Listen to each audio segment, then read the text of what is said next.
today I'm going to be working this 2-year-old. He's coming on 3. So our timeline with him is he got 30 days with Caleb Clingen, and I haven't really sent many horses out for Colt starting, but I just wanted to get that professional start and also just get it done the right way, get a solid 30 days on. Then once I got him home this summer, and then I worked with him a little bit, and then he's just been kind of chilling the last little while. So now I'm gonna get back on him and get working with him all winter, so next year I can take him out and expo him. My plan with him is to do the BFA Juvenile. Never done it before, but that's going to be my goal. I think he definitely has the talent and the mindset to do well as a juvenile at the BFA. So we're going to see what happens. Never done it, but I think for me it's going to be a good goal to have. And so yeah, right now the timeline is he's had about, I'd say maybe 60 days on him, but the last little bit hasn't been super consistent. So I rode him yesterday for the first time in a while. I'm going to ride him today and just kind of show you what I'm going to be working on, how I listen to him, and how I just kind of start to understand where we're at and how I can start demanding a little bit more every day.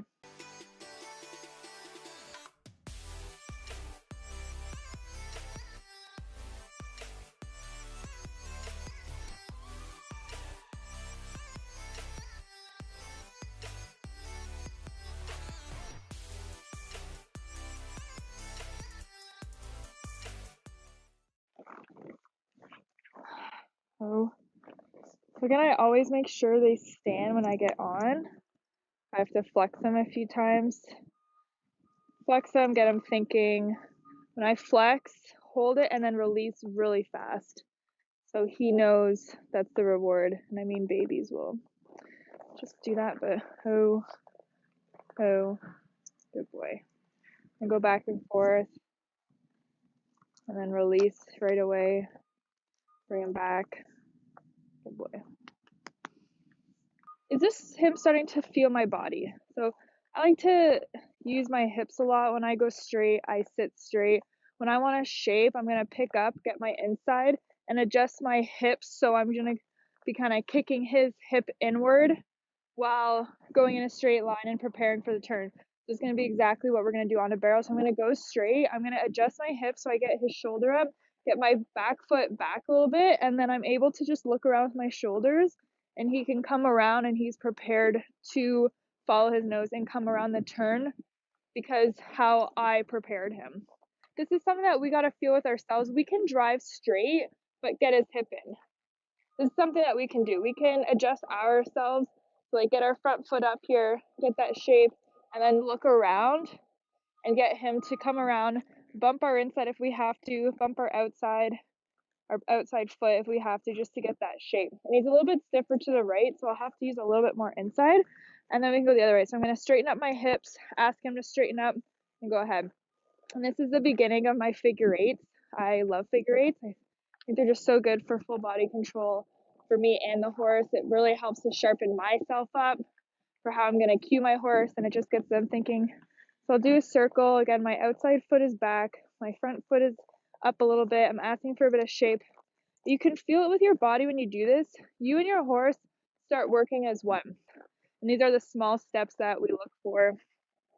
So I'll do it this way. I'm going to go straight. I'm going to shape myself, get my hips where my front leg is forward, my back leg's back. So I'm going to get his shoulder up, his hip under, then come around. So again, when I want him to maybe start pivoting, we do some nice perfect circles here, getting him to stay between my hands, follow his nose. Then if I want him to pivot, let's say right here, come around, I'm just going to maybe get a bit of outside rein, get him and look around. So that was pretty nice. He did a few good steps, and then I'll just kind of straighten him up. But sometimes at a trot, just having that momentum will actually help you with not having to course correct so many times. Like I feel like when you're on a baby or young horse, sometimes you over exaggerate and they over exaggerate, so it's like a constant overcorrection. Where sometimes when you just pick it up to a trot, it goes a little bit faster, or it's a bit easier.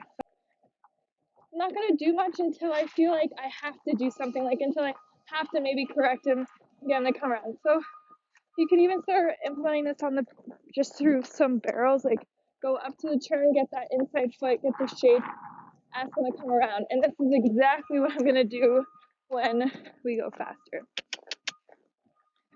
So you could use one barrel. I like to almost work in one little spot. I use a barrel and then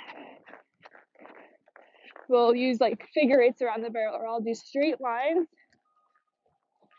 I'll go straight. I'm kind of adjusting myself for the turn. And when I mean adjusting myself, I literally mean I'm putting my back foot, my outside foot back, and my inside foot up front.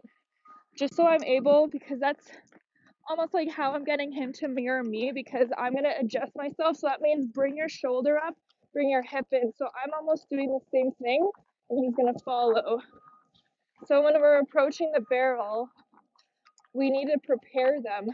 So if this was my barrel, I'm going to adjust, but go straight. And then when I'm ready, I'm going to turn with my shoulders.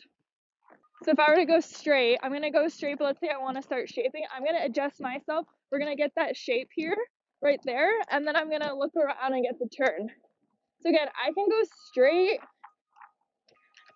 and then I'm going to bring my outside foot back, my inside foot forward, get shape, and then ask him to come around into a turn.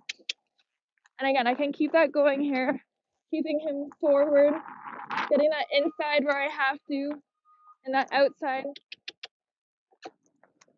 Come on. So just, we want those perfect circles around the barrels. So whatever you have to do to just kind of keep correcting until he gets that perfect circle. So to the right, he's a little bit stiffer. So I'm going to use a bit more inside. I'm going to ask for that shape while also using my outside foot out back to hopefully get him to keep his hip under himself.